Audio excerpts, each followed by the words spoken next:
Mukunda jewellery మొట్టమొదటి factory outlet హనుమకొండలోనే అతిపెద్ద jewellery mart December 14న గొప్ప ప్రారంభం. నమస్తే రమగారు. నమస్తే జయ. రమగారు, కొన్ని పనులు మనం ఇంట్లో చేసేటప్పుడు శుచిగా శుభ్రంగా ఉండి చేయాలి.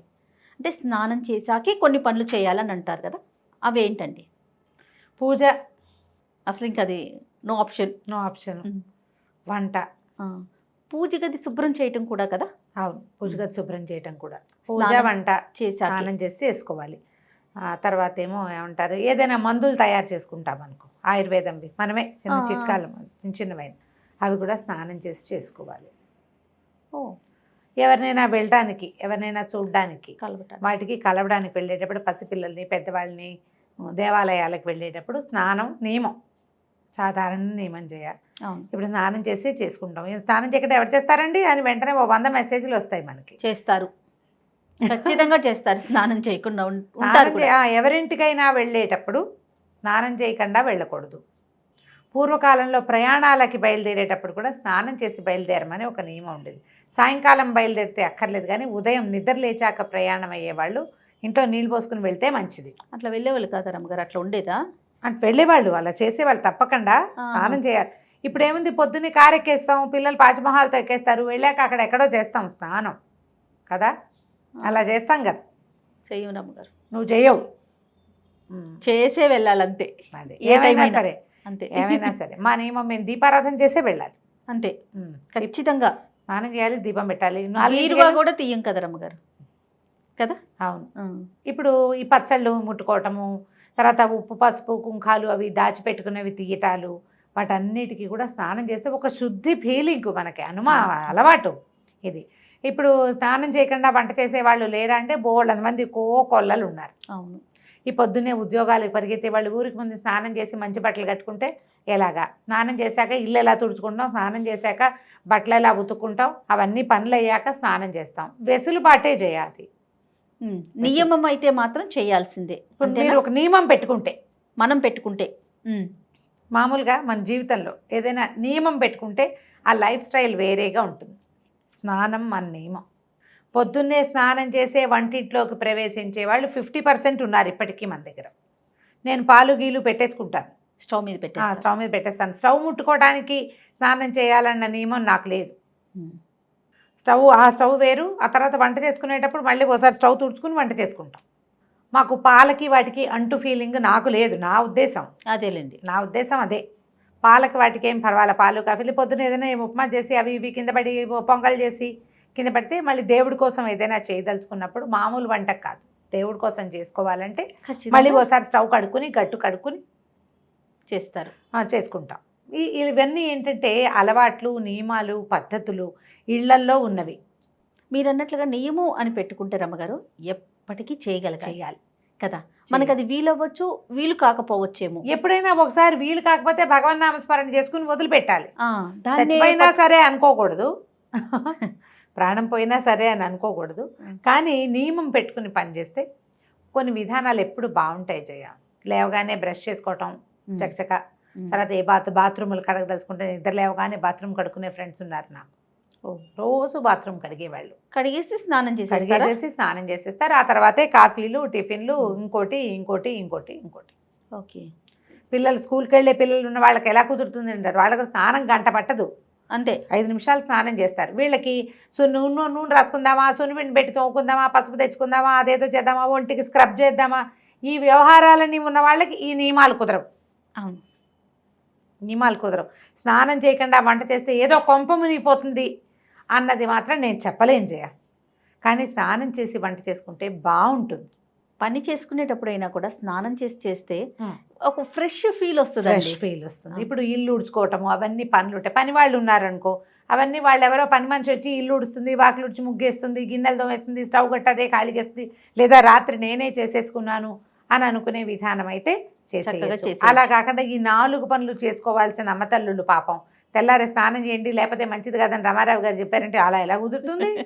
పని చేసుకోవద్దు, ఎవరు చేస్తారు? ఆవిడ వచ్చి చేస్తుందా అని నన్ను కూడా కలుపుతారు అందులో తిట్లలో. పని చేసుకుని వంట చేసేటప్పుడు కొంచెం శుభ్రంగా, అంటే ఇప్పుడు మనం వాకిలు ఊడ్చి, ఇల్లు ఊడ్చి, బాత్రూమ్ గడిగి, లేదా బాత్రూమ్ కడకపోయినా బట్టలు జాడిచ్చి అదే బట్టలతోటి వంట చేస్తే శుభ్రత ఉండదు కదా. అవును, అవునా? ఖచ్చితంగా. ఈ పాయింట్ని మనసులో పెట్టుకోండి. వంటకి శుచి శుభ్రత 2 అవసరం. కూరగాయలు కడుక్కోవాలి, శుభ్రంగా కడుక్కోవాలి, చేయాలా? మరి అది వంట దగ్గర నుంచుంటాం, గట్టు గట్టు మన బట్టలు నిన్న రాత్రి మన సాయంకాలం వేసుకున్నవి అలాగే పడుకుని లేస్తాం. కొంచెం చిన్నపిల్లలు ఉన్న వాళ్ళైతే మధ్యలో పిల్లలు పిసులు పోసే వ్యవహారాలు కూడా ఉంటూ ఉంటాయి. బాత్రూంలోకి వెళ్తాం, పిల్లల బాత్రూంలోకి వెళ్తాం, మన కోసం బాత్రూంలోకి వెళ్తాం. కొంచెం చిన్న వయసు వాళ్ళైతే రాత్రి భర్తలతోటి ఉంటారు.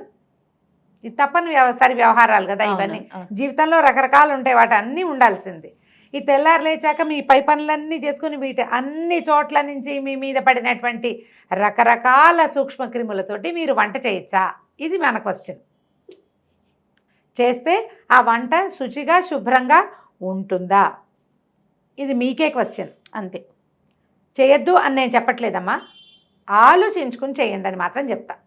మనం ఏం పని చేసాం దాని ఎఫెక్ట్ మనం వండే వంట మీద ఉంటుంది. కాబట్టి స్నానం చేసి వంట చేసుకుంటే బాగుంటుంది. ఓకే. హెల్త్కి ఇంకొంచెం ప్లస్ పాయింట్, మనం ఒక్క పాయింట్ వేసిన వాళ్ళం అవుతాం.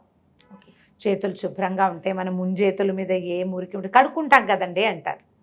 అయినా కొంత క్యారీ చేస్తాం. స్నానం చేసేసరికి ఏమవుతుంది, వేడి నీళ్ళు సన్నీళ్ళు సబ్బో సున్నిపిండో వేసి తోముకుంటాం.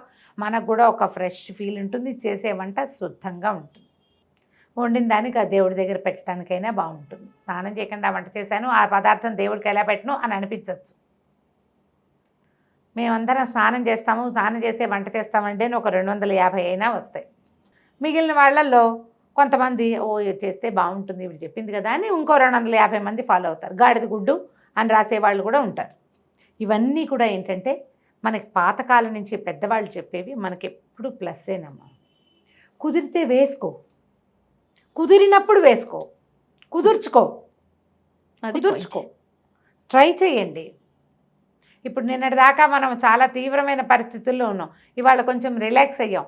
అంతగా ఇంటికి వెళ్ళంగానే స్నానాలు చేసేయటం, ఆ బట్టలు తడిపేసుకోవడం, పట్టుచీరలైనా తడిపేసేసేయటం, కూరగాయలనైనా సర్ఫతో కడిగేసేయటం మానేసాం. డెట్టాలు వేసి కూరలు కడిగేసుకోవటము మానేసాం. కానీ జాగ్రత్తగా ఉండటం మాత్రం. కరోనా టైంలో రమ్మగారు ఈయన పంచదార ప్యాకెట్లు కూడా నీళ్ళల్లో వేశారు రమ్మగారు. శభాష్ కదా. ఉన్నారు కూరలు డెట్టాలు వేసి కూరలు కడుక్కున్న వాళ్ళు, సర్ఫ్ వేసి కూరలు కడుక్కున్న వాళ్ళు. భయానికి జాగ్రత్త కదా. ఆ జాగ్రత్తని కొన్ని విషయాల్లో ఉంచుకోండి. రైట్. ఇప్పటికీ మనం బయట నుంచి వెళ్ళగానే కాళ్ళు చేతులు కడిగేసుకుంటున్నాం, శానిటైజర్ అక్కడక్కడ వాడుకుంటున్నాము. కొన్ని చోట్లైనా మరీ గుంపుగా ఉన్నారంటే గబుక్కుని మాస్క్ వేసుకుంటున్నాము కదా. అట్లాగే ఈ శుభ్రంగా స్నానం చేశాక వంట చేసుకోండి. దేవుడికి దీపము అవి ఎలాగో స్నానం చేసే పెట్టుకుంటాం. ఇంకొక పాయింట్ ఉంది రమ్మగారు, ఫుడ్ తీసుకోకూడదు. టిఫిన్ కానీ లంచ్ కానీ ఏదైనా కూడా ఆహారం స్నానం చేసిన తర్వాత తీసుకోవాలి. ఏమండి ఏమన్నా సంబంధించి ఏమన్నా ఉన్నాయా రమ్మగారు? చెప్దాం. స్నానం చేసేటప్పుడు స్నానం చేయగానే ఏమవుతుంది, ఒళ్ళు చల్లగా అవుతుంది. అవును కదా. ఆహారం వేసుకునేసరికల్లా మొత్తం ఫుడ్ని అరగదీయటం కోసం రక్తం అంతా పొట్ట వైపుకి పరుగుదీస్తుంది. టిఫిన్ తిని స్నానం చేశారనుకో డైజెషన్ పాడవుతుంది. స్నానం చేశాక తీసుకునే ఆహార స్వీకారంలో పొట్ట సక్సెస్ఫుల్గా పనిచేస్తుంది. అరుగుదల కోసం మనం చూడండి, చంటి పిల్లలకి పొట్ట నిండా పాలుండి నీళ్ళు పోసి అంటే బళక్కమని కక్కేస్తారు. కాసిన పాలు ఇచ్చి అంటే ఆకలి పొట్టతోటి నీళ్లు పోయకూడదు, కడుపు నిండా పాలు ఇచ్చాక నీళ్లు పోయకూడదు. 2 నియమాలు ఉంటాయి. కాసిన ఇవ్వాలి, కొద్దిగా పాలు బట్టి నీళ్లు పోస్తాం. పిల్లలకు కూడా స్నానం చేయించి టిఫిన్ పెడతాం, అవునా కాదా? అవునండి, అవును. అదే నియమం మనకు కూడా ఉంచుకోండి. ఇంకా కొంచెం పెద్ద ఏజ్ మెనోపాజ్లు అవి వస్తాయి ఆడవాళ్ళకి, డైజెషన్ ప్రాబ్లమ్స్ చాలా వస్తాయి. వీళ్ళు స్నానం చేశాకే టిఫిన్ తినటం మంచిది. టిఫిన్ తిని వెంటనే నీళ్ళకి వెళ్ళపోకండి, అది మంచిది కాదు. ఎందుకంటే మనం ఏం చేస్తాం, నీళ్ళతోటి బాడీ బ్లడ్ ప్రెషర్ ఈ సర్క్యులేషన్లో ఇవి మార్చేస్తాం. స్నానం వల్ల ఒళ్ళంతా తోముతాము, నీళ్ళు పోసుకుంటాం, వేడిపో చల్లబో ఏవో పోస్తాము, బాడీ చల్లబడుతుంది. అవును. మనకు కావాల్సింది ఏంటి, పొట్టలో హీట్ ఉండాలి. ఆ వేడే కదా మీకు ఆ అన్నాన్ని కరిగించేది ఫుడ్ని. ఇప్పుడు అన్నం కాదండి, టిఫిన్ ఏంటి 4 ఇడ్లీలైనా తింటాంగా. తెల్లవారి పైగా అది బ్రేక్ఫాస్ట్. రాత్రి తిన్న తర్వాత మళ్ళీ ఇప్పుడే తింటున్నాం. రక్తం పరుగులు పెడుతుంది పొట్టకి. శక్తి అంతా, ఇంట్లో ఉన్న వేడంతా అక్కడ పనిచేయటం మొదలు పెడుతుంది. నీళ్ళు పోసి చల్లారి చేస్తే చెప్పండి, మంట పెట్టి నీళ్ళు పోసాము ఏమవుతుంది? పొగొస్తుంది. అది మంట పెట్టి దాని మీద నీళ్లు పెట్టాలి, దాంట్లో పెట్టకూడదు. మనం పుట్టినప్పటి నుంచి నేర్చుకుంటూనే ఉన్నాం కదా, కొత్త కూరలు నేర్చుకుంటాం, కొత్తవేవో టిఫిన్లు నేర్చుకుంటాం, హెయిర్ స్టైల్ మారుస్తాం, చీరకట్టు మారుస్తాం, అన్ని ఏమీ మారకుండా అలాగే ఉన్న వాళ్ళు కూడా కొన్ని కొత్త కొత్తవి ఇంప్లిమెంట్ చేస్తారు. నేర్చుకుంటూ ఉంటాం కదా కదా, చచ్చేదాకా నేర్చుకోవాల్సిందే. ఏదో ఒక మంచి విషయం మనకి తెలియంది లేదా తెలిసినా మనకి ఆచరించడం కుదరంది కొంచెం చిన్న చిన్న మార్పులు చేసుకుంటే హెల్తీ లివింగ్కి ఇవన్నీ హెల్ప్ చేస్తాయి. తప్పకుండా అండి. నమస్తే రమగారు. నమస్తే.